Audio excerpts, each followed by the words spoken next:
हरे कृष्ण। मार्कंडेय पुराण से प्रजा की सृष्टि, निवास स्थान कहाँ पर है, जीविका के उपाय और वर्णाश्रम धर्म के पालन का महात्मा अभी सुनेंगे। अब लोग ध्यानपूर्वक सुनिए। कौशिकी ने कहा, ब्राह्मण अपने अर्वक स्तोत्र नामक सर्ग का जो मानव सर्ग ही है वर्णन किया। आप विस्तार पूर्वक वह बतलाने की कृपा करें कि ब्रह्मा जी के सृष्टि का विस्तार कैसे किया। महामते, उन्होंने वर्णों की सृष्टि कैसे की, उनके गुण क्या है तथा ब्राह्मण आदि वर्णों का कर्म कौन सा माना गया है। मार्कंडेय जी बोले, मुने, सत्य का चिंतन करने वाले ब्रह्मा जी पूर्व काल में जब सृष्टि रचना आरंभ की तब उनके मुख से 1000 स्त्री पुरुष उत्पन्न हुए। ये सब के सब सात्विक तथा सुहृद थे। तदंतर ब्रह्मा जी ने अपने वक्षस्थल से 1,000 अन्य स्त्री पुरुषों को उत्पन्न किया। ये सभी रजोगुण की अधिकता से युक्त, शूरवीर और क्रोधी थे। उसके बाद उन्होंने अपने दोनों जंघों से दूसरे 1,000 स्त्री पुरुष को प्रकट किया। ये सब तमोगुणी, श्रीहीन तथा मंद बुद्धि थे। ये सब जोड़े के रूप में उत्पन्न हुए। जीव अत्यंत प्रसन्न होकर एक दूसरे के साथ मैथुन की क्रिया में प्रवृत्त हो गए। तभी से इस कल्प में मैथुन का प्रचार हुआ। फिर ब्रह्मा जी ने पिशाच, सर्प, राक्षस, डाहा करने वाले मनुष्य, पशु, पक्षी, मगर, मछली, बिच्छू तथा अंडज आदि को उत्पन्न किया। पहले की प्रजा सात्विक और धर्मपरायण थी, अतः वहाँ सब ओर से सुख शांति थी। इसके बाद कालांतर में उनके भीतर लोभ का उदय हुआ। फिर तो शीत, उष्ण, क्षुधा आदि द्वंद्व प्रकट हुए। प्रजाओं ने उस द्वंद्व को दूर करने के लिए पहले पूरकों का निर्माण किया। कुछ लोग मरुभूमि अथवा धन देश को शत्रुओं के लिए दुर्गम समझकर उसमें रहने लगे। कुछ लोगों ने पर्वतों और गुफाओं का आश्रय लिया। कुछ मनुष्य ने वृक्ष, पर्वतों और जल के दुर्गों का अपना निवास स्थान बनाया। कुछ लोग कृत्रिम दुर्ग बनाकर उसमें रहने लगे। उन्होंने वस्तुओं की लंबाई चौड़ाई मापने के लिए उंगलियों से नाप नाप कर पहले कुछ माप तैयार किए। उनका पैमान इस प्रकार बना। सबसे सूक्ष्म वस्तु है परमाणु। उससे बड़ा त्रस रेणु होता है जो पृथ्वी की धूलि का एक कण है। उससे उत्तरोत्तर बड़े प्रमाण है बालाग्र, लिक्षा, उका और जवोदर। ये एक दूसरे की अपेक्षा 8 गुना बड़े हैं। 8 जब का 1 अंगुल, 6 अंगुल का 1 पद, 2 पद का 1 बित्ता और 2 बित्ता का 1 हाथ होता है। 4 हाथ का 1 धनुष दंड होता है। इसी को नाड़ी का जुख भी कहते हैं। 2000 धनुष की 1 गव्यूति और 4 गव्यूति का 1 योजन होता है। तदंतर प्रजा वर्ग ने अपने रहने के लिए पूर, खेत, द्रोणीमुख, शाखा, नगर, खरवट, द्रोमी आदि का निर्माण किया। उन सब में ग्राम, गौशाला आदि की व्यवस्था करके यहाँ पृथक पृथक निवास स्थान बनवाए, जिससे चारों ओर ऊंची 4 दीवारी हो, जो खाइयों से घिरा हो, जिसकी लंबाई 2 कोस और चौड़ाई उसका 8वां भाग हो, वह पूर कहलाता है। इसके पूर्व और उत्तर में जल प्रवाह का होना उत्तम माना गया है। यहाँ से बाहर निकालने के लिए शुद्ध बांस का पुल बना होना चाहिए, जिसकी लंबाई चौड़ाई पूर की अपेक्षा आधी हो। यह खेत कहलाता है और जो पूर के चौथाई हिस्से के बराबर हो उसे खरबट कहते हैं। जिसकी लंबाई चौड़ाई पूर के 8वें हिस्से के बराबर हो। यह द्रोणमुखी कहलाता है। यहाँ 4 दीवारी और खाई नहीं है। उस पुर को खरबट कहते हैं। जहाँ मंत्री, सामंत तथा भोग के बहुत से सामान हो, यह शाखा नगर कहलाता है। जहाँ अधिकांश शूद्र हो, अपने समृद्धि से युक्त किसान रहते हो, जो खेतों और उपभोग योग्य भूमि, बाग बगीचा के बीच में बसा हो, उसका नाम गांव है। जहाँ किसी कार्य के लिए मनुष्य अन्न नगर आदि से आकर बसते हो, उसका बस्ती कहते हैं।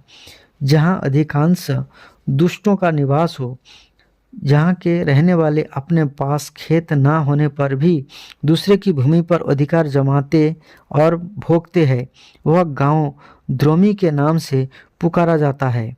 यहाँ प्राय वे ही लोग निवास करते हैं जो राजा के प्रिय हो।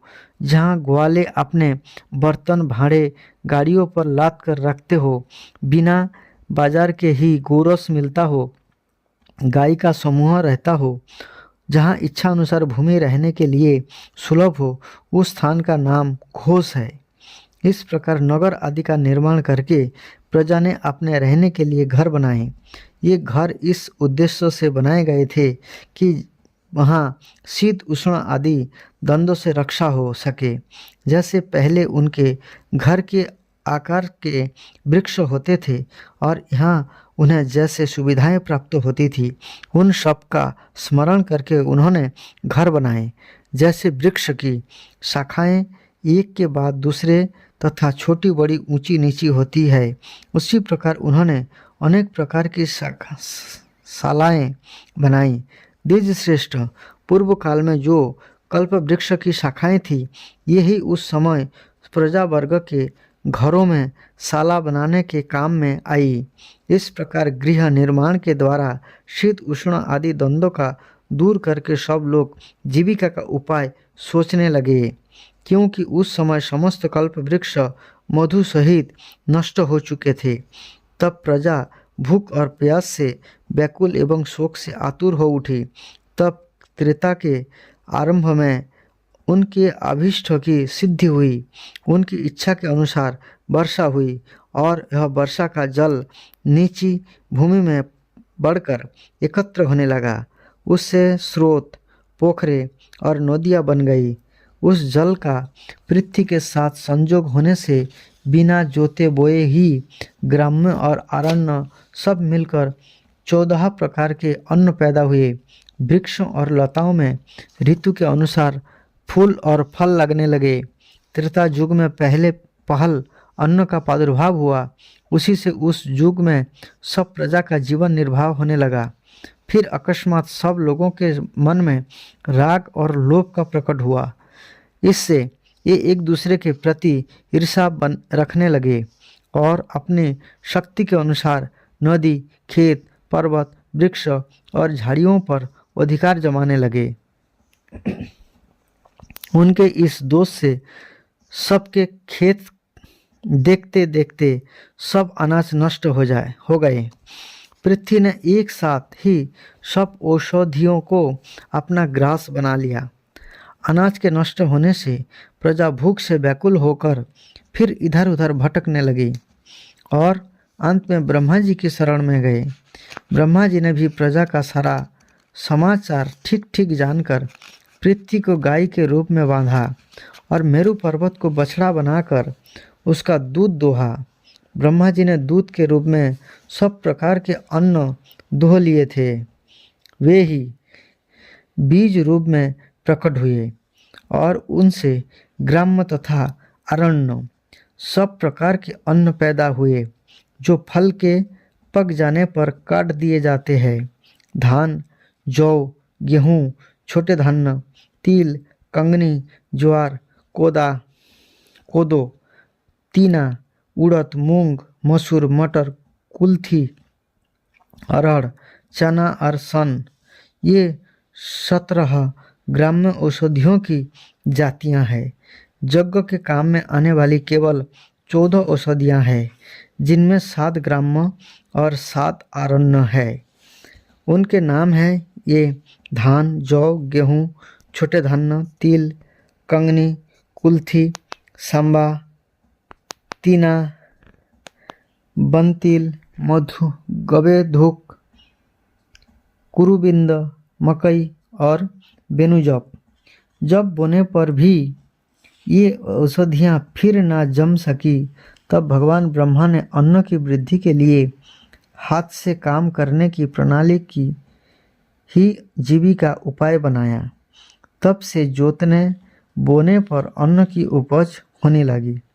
इस प्रकार जीविका का प्रबंध हो जाने पर ब्रह्मा जी ने न्याय और गुणों के अनुसार वर्णाश्रम धर्म की मर्यादा स्थापित की।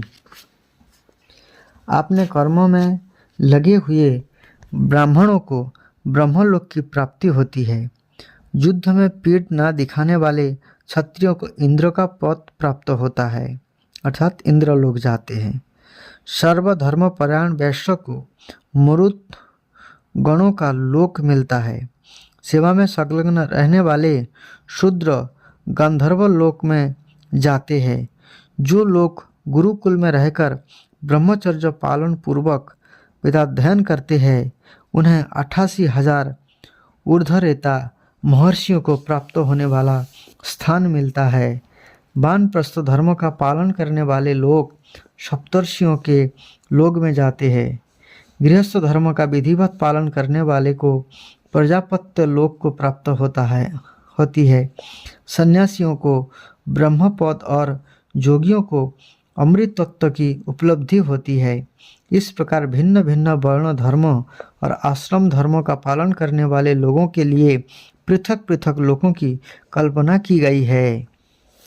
स्वयंभू मनु वंश परंपरा तथा अलक्ष्मी पुत्र दुस्सह के स्थान आदि का वर्णन। मार्कंडेय जी कहते हैं, मुने, तदंतर ब्रह्मा जी जब ध्यान कर रहे थे उस समय उनके मन से मानसी प्रजा उत्पन्न हुई। साथ ही उनके शरीर से कारण और कार्य का भी प्रादुर्भाव हुआ। देवताओं से लेकर स्थावर पर्यंत सभी जीव त्रिगुणात्मक माने गए हैं। इस प्रकार समस्त चराचर भूतों की सृष्टि हुई। जब प्रयत्न करने पर भी ब्रह्मा जी की प्रजा बढ़ न सकी तब उन्होंने अपने ही सदृश सामर्थ्य से युक्त 9 मानस पुत्र को उत्पन्न किया। उनके नाम ये है: भृगु, पुलस्स, पुलह, क्रतु, अंगिरा, मरीचि, दक्ष, अत्रि तथा वशिष्ठ। पुराणों में ये 9 ब्रह्मा माने गए हैं। इसके बाद ब्रह्मा जी ने अपने क्रोध से रुद्र को प्रकट किया, फिर संकल्प और धर्म को उत्पन्न किया। ये पूर्वजों के भी पूर्वज है। स्वयंभू ब्रह्मा जी ने उन्हें सबसे पहले उत्पन्न किया। ये सनंदन आदि 4 भाई लोक में आसक्त नहीं हुए: सनक, सनंदन, सनत कुमार और सनातन। ये सब के सब निरपेक्ष एकाग्र चित्त भविष्य को जानने वाले वितराग और मात्सर्य रहित थे।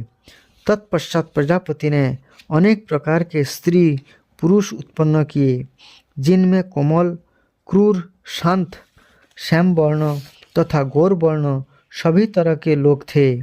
इसके बाद उन्होंने अपने ही समान प्रभावशाली एक पुत्र रत्न उत्पन्न किया, जिनका नाम स्वयंभू मनु हुआ। उन्हें ब्रह्मा जी ने प्रजापति का रक्षक बनाया। फिर स्वयंभू मनु ने शतरूपा को अपनी पत्नी बनाया। बताया जाता है मनुष्य का पिता मनु महाराज है और शतरूपा पहला स्त्री है जो मनुष्य को जन्म दिया। शतरूपा को अपनी पत्नी बनाया, जो तपस्या के प्रभाव से सर्वथा निष्पाप थी। शतरूपा ने स्वयंभू मनु के संपर्क से 2 पुत्र को जन्म दिया। ये प्रियव्रत और उत्तानपाद के नाम से विख्यात हुए। उन दोनों की अपने कर्मों से प्रसिद्ध हुई। शतरूपा के गर्भ से 2 कन्याओं का भी जन्म हुआ। उनमें से एक का नाम रिद्धि अर्थात आकुति था और दूसरी का प्रसूति था। स्वयंभू मनु ने प्रसूति का विवाह दक्ष से और रिद्धि आकुति का रुचि प्रजापति से किया। प्रजापति रुचि और आकुति से जुड़वी संतान उत्पन्न हुए, जिनमें एक पुत्र था और दूसरी कन्या। पुत्र का नाम यज्ञ और कन्या का दक्षिणा था। यज्ञ के याम नाम से विख्यात 12 पुत्र हुए। यही स्वयंभू मनवंतर में 12 देवता कहलाए। ये बड़े तेजस्वी थे। दक्ष ने प्रसूति के गर्भ से 24 कन्याएं उत्पन्न की। उनके नाम ये हैं, सुनो। श्रद्धा, लक्ष्मी, धृति, तुष्टि, पुष्टि, मेधा, क्रिया, बुद्धि, लज्जा, बपु, शांति, सिद्धि तथा 13वीं कीर्ति। इन सबको धर्म ने अपनी पत्नी के रूप में ग्रहण किया। इनसे शेष जो 11 छोटी कन्याएं थी, उनके नाम इस प्रकार है: ख्याति, सती, संभूति, स्मृति, प्रीति, क्षमा, शांति, ऊर्जा, अनुसुया, साहा और श्रद्धा। इन सबको क्रमशः भृगु, महादेव जी, मरीचि, अंगिरा, पुलस्स, पुलह, क्रतु, वशिष्ठ, अत्रि, अग्नि और पितरों ने ग्रहण किया। श्रद्धा ने काम को, लक्ष्मी ने दर्प को, धृति ने नियम को, तुष्टि ने संतोष और पुष्टि ने लोभ को उत्पन्न किया। मेधा से श्रुति का, क्रिया से दंड, नय और विनय का, बुद्धि से बोध का, लज्जा से विनय का, बपु से व्यवसाय का, शांति से क्षेम का, सिद्धि से सुख का और कीर्ति से जस का जन्म हुआ। ये सभी धर्म के पुत्र हैं।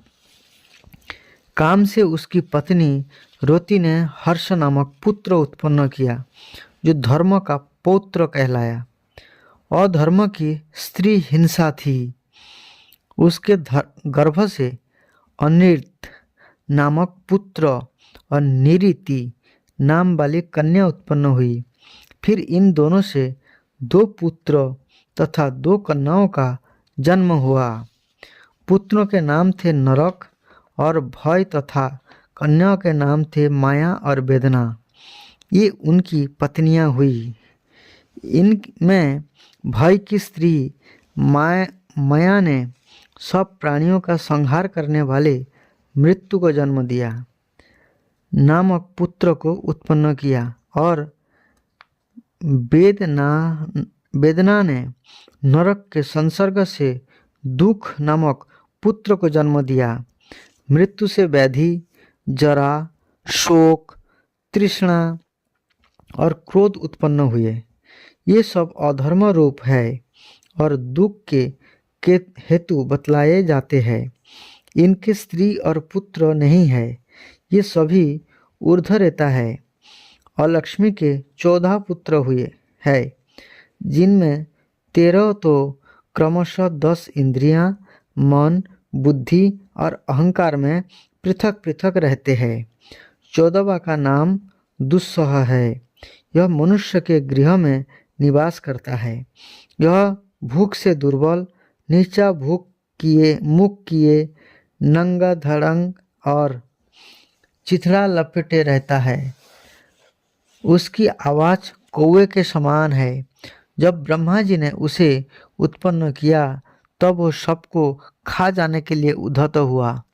यह तमोगुण का भंडार था और बड़ी बड़ी दाढ़ों के कारण अत्यंत विकराल जान पड़ता था। उसका मुंह फैला हुआ था, इससे वह और भी भयंकर जान पड़ता था। उसको आहार के लिए उत्सुक देख लोक पितामह ब्रह्मा जी ने कहा, दुस्सह, तुझे इस संसार का भक्षण नहीं करना चाहिए। तू अपना क्रोध शांत कर, रजोगुण की कला त्याग और इस तामसी वृत्ति को भी छोड़ दे। दुस्सह ने कहा, जगदीश्वर, मैं भूख से दुर्बल हो रहा हूँ और प्यास भी मुझे जोर से सता रही है। नाथ, बताइए मुझे कैसे तृप्ति हो, मैं किस तरह बलवान बनूं, तथा मेरा निवास स्थान कौन है जहाँ मैं सुख से रह सकूं। ब्रह्मा जी ने कहा, बेटा, मनुष्य का घर तुम्हारा निवास स्थान है। अर्धमरणापन्न पुरुष तुम्हारे बल है तथा नित्य कर्मों के त्याग से ही तुम्हारी पुष्टि होगी। मर्म, व्रण और फोड़े तुम्हारे वस्त्र होंगे। आप तुम्हारे लिए आहार की व्यवस्था करता हूँ जिसमें किसी प्रकार की क्षति पहुँची हो, कीड़े पड़ गए हो, कुत्तों से दृष्टि डाली हो, जो फूटे बर्तन में रखा हो, जिसे मुंह से फूंक फूंक कर ठंडा किया गया हो, जो झूठा और अपक्व हो, जिसमें पानी छूटता हो, जिसको किसी ने चख लिया हो, जो शुद्धता पूर्वक तैयार ना किया गया हो, जिसे फटे आसनों पर बैठकर भोजन किया गया हो, जो अपने समीपवर्ती को नहीं दिया गया हो, विपरीत दिशा अथवा कोणों की और मुंह करके खाया गया हो, दोनों संध्याओं में समय और नाच बाजा एवं स्वर ताल के साथ जिसको खाया गया हो, जिसे रजखला स्त्री के द्वारा लाया, खाया अथवा देखा गया हो, तथा जो और किसी दोष से युक्त हो, ऐसा कोई भी खाने पीने का सामान तुम्हारी पुष्टि के लिए मैं तुम्हें देता हूँ। जक्षा मन अर्थात दान, श्राद्ध का हवन, बिना नहाए बिना जल के अवहेलना पूर्वक दिया हुआ दान, जो व्यर्थ पड़ी हो अथवा फेंक दी जाने वाली हो, ऐसी वस्तु का दान और अत्यंत अभिमान से, दोष से, क्रोध से तथा कष्ट मानकर किया हुआ दान, इन सब का फल तुम्हें ही मिलेगा। कन्या का मूल्य चुकाने के लिए जो धनपार्जन की क्रिया की जाती है तथा जो असत शास्त्रों द्वारा संपादित होने वाली क्रिया है, उन सब का फल तुम्हारी पुष्टि के लिए तुम्हें देता हूँ। जो कार्य केवल धन कमाने के लिए किया जाता है, धर्म की दृष्टि से नहीं, तथा जो सत्य की अवहेलना पूर्वक अध्ययन किया जाता है, यह सब तुम्हारी इच्छा पूर्ति के लिए तुम्हें दे रहा हूँ। जो मनुष्य गर्भिणी स्त्री के साथ समागम करते, संध्या और नित्य कर्म का उल्लंघन करते तथा असत शास्त्रों के अनुसार कार्य या उनकी चर्चा करके दूषित होते हैं, ऐसे मनुष्य को दबाने की तुम में पूरी शक्ति होगी। दुस्सह, जहाँ एक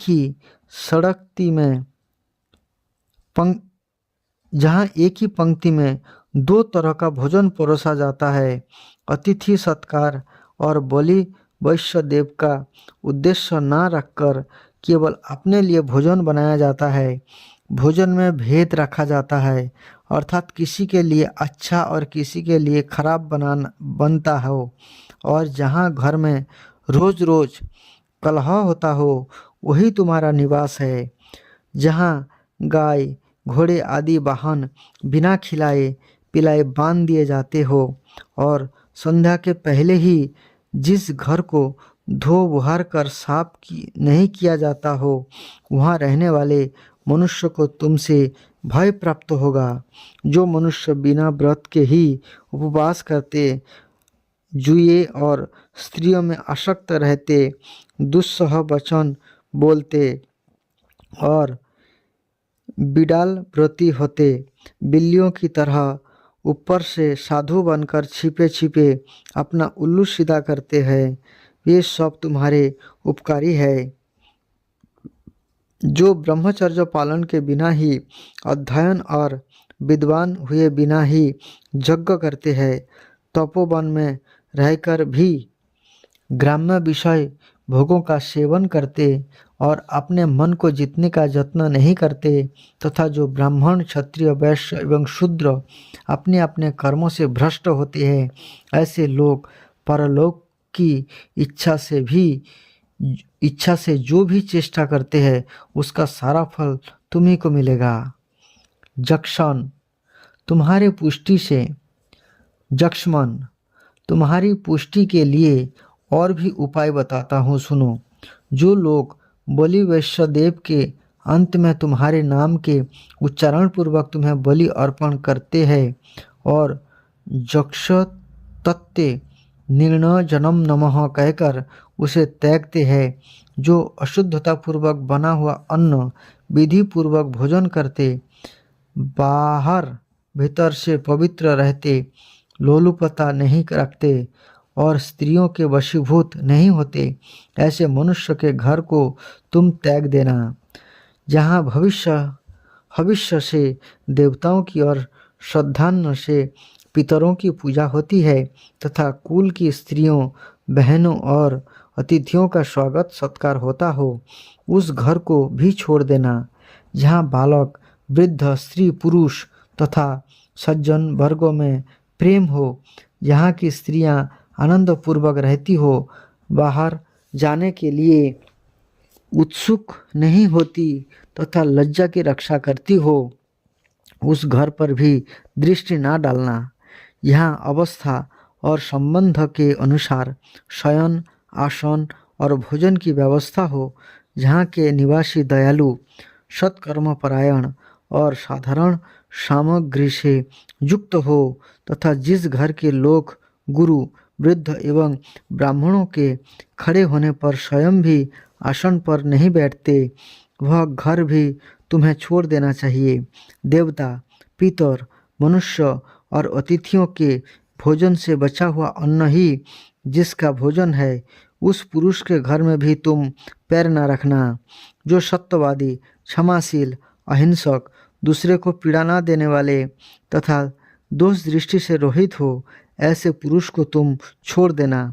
जो अपने पति की सेवा में संलग्न रहती, दुष्ट स्त्रियों का साथ नहीं करती तथा कुटुंबों के लोगों एवं पति के भोजन करने से बचे हुए अन्नों को ही खाकर अपने शरीर का पोषण करती है, ऐसी स्त्री को भी तुम हाथ न लगाना। जो सदा यज्ञ, अध्ययन, वेदाभ्यास और दान में मन लगाते हैं, यज्ञ कराने, शास्त्र पढ़ाने तथा उत्तम दान ग्रहण करने से ही उसकी जीविका चलती है, ऐसे ब्राह्मण को भी तुम त्याग देना।